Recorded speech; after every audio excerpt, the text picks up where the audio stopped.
moi, quand on me parle de travail, je ne sais pas trop ce que ça veut dire, en fait.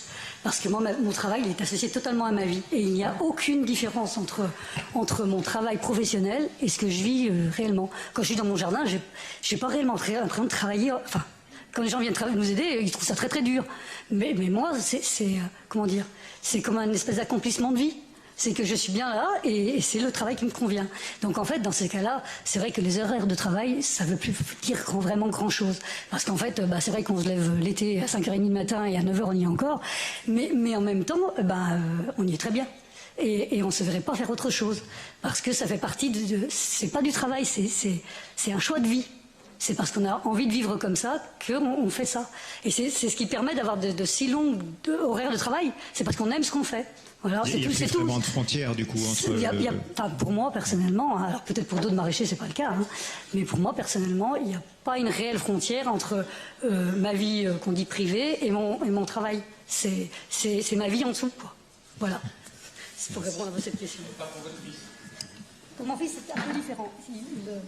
Il le conçoit un peu pareil. Le problème, c'est que mon fils, il travaille à mi-temps, enfin, vous l'avez entendu, seulement l'été avec nous, mais il fait aussi autre chose les 6 mois de l'année qui l'intéresse aussi énormément et qu'il n'a pas envie de lâcher non plus. Donc, voilà, les partager, à savoir comment il va pouvoir organiser les choses pour pouvoir faire les deux de front encore. C'est son choix de vie qui n'est pas encore tout à fait... François, allez-y, puis je vais aussi donner mon petit avis sur cette question, c'est qu'effectivement, c'est ce qui, moi, m'a motivé à faire du maraîchage. C'était, comme beaucoup de métiers de l'agriculture, ils sont complets. C'est-à-dire que on est obligé de faire de la mécanique. Moi, j'aime beaucoup la mécanique. J'ai du matériel d'usinage, etc. Je m'amuse beaucoup avec ça. On est obligé de faire de l'agronomie, on est obligé de faire de la vente, on est obligé d'être inséré dans un tissu social.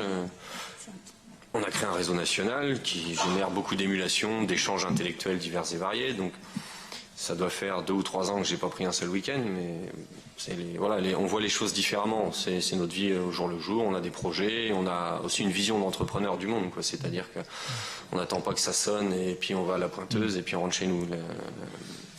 La vision des choses est quand même très différente. Après, pour moi, faire de la recherche agronomique, c'était une dimension indispensable au métier. J'avais pas du tout envie de recevoir mes ordres d'un conseiller technique et qui m'explique ce que je devais faire. Voilà. Alors pour répondre à la question de l'innovation du modèle, alors oui, c'est un nouveau modèle sans l'aide vraiment, c'est-à-dire qu'on a quand même repris beaucoup de choses de plein d'autres méthodes. Mes grands-parents étaient en polyculture élevage, donc un truc on ne peut plus traditionnel avec des vaches sous des pommiers, du pommier qui servait à faire du cidre et de l'agneau, et on vendait les vaches et on faisait un peu de céréales à côté, quoi.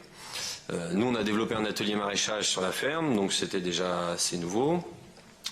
Et disons que malgré tout ce qui est culture annuelle, aujourd'hui encore, c'est très majoritairement basé sur des techniques de travail du sol.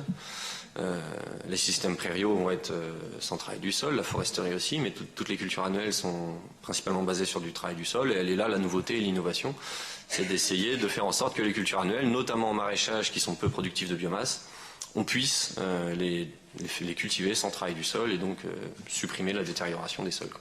Elle est là l'innovation majeure, dans le sens où j'avais un grand-oncle, un arrière-grand-oncle qui était maraîcher aussi, qui utilisait beaucoup de matière organique également.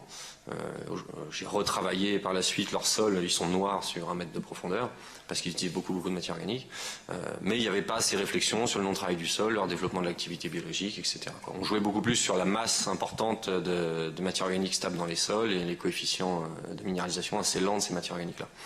Donc il est vraiment là le nouveau modèle, c'est les cultures annuelles, on essaie de les développer sans travail du sol, quoi. Tous les deux, vous avez joué un rôle un petit peu de passeur de frontières quand même, hein. Jocelyne, disant en s'installant dans un endroit où peu de gens faisaient du maraîchage. François, en développant une réflexion sur les sols. Tout à l'heure, Kevin parlait du rôle des pionniers. Vous vous sentez dans un rôle comme ça, un peu de... Enfin, voilà. Pas, non? Enfin, quand même. J'irai peut-être pas jusque-là quand même, mais bon. Disons qu'il s'avère de fait qu'on était les premiers dans la région à venir faire du maraîchage de cette façon en plus, quoi. Parce qu'il y avait un agriculteur qui faisait un peu de maraîchage, mais de façon très traditionnelle, engrais, avec la réflexion qu'on avait et le choix de vie qu'on avait, on était vraiment les premiers. Et ça fait partie de vos motivations? C'est-à-dire vous vous êtes dit, allez, On y va. Eh ben, disons que nous, comme je vous dis, hein, nous on était donc en études agricoles en 75-77. L'agriculture bio, ça faisait doucement rigoler. On était pris pour des rigolos, quoi. Je veux dire. Et nous, on s'y est tenu. On a travaillé avec nos convictions plus qu'avec le reste. Et d'ailleurs, nous, on n'est pas labellisés, on n'est pas en bio. D'abord parce que les clients à qui on vend nos légumes, c'est un quartier populaire de Grenoble. Ce qu'ils veulent, c'est des bons légumes, et qu'ils soient en bio ou pas, ça leur est égal. Ils se posent la question, il s'avère que... voilà, c'est plus... Nous, on fait ça plus par conviction et par, comme on vous disait tout à l'heure, par façon de vivre, que pour une... Alors, moi, je sais bien, très bien, parce que moi, j'ai pas du tout... Nous, on n'a jamais eu la recherche à ce point-là, et c'est très intéressant de voir quelqu'un qui a eu une démarche différente, ça, vraiment, qui partait de quelque chose de classique pour revenir à quelque chose, ça c'est très intéressant.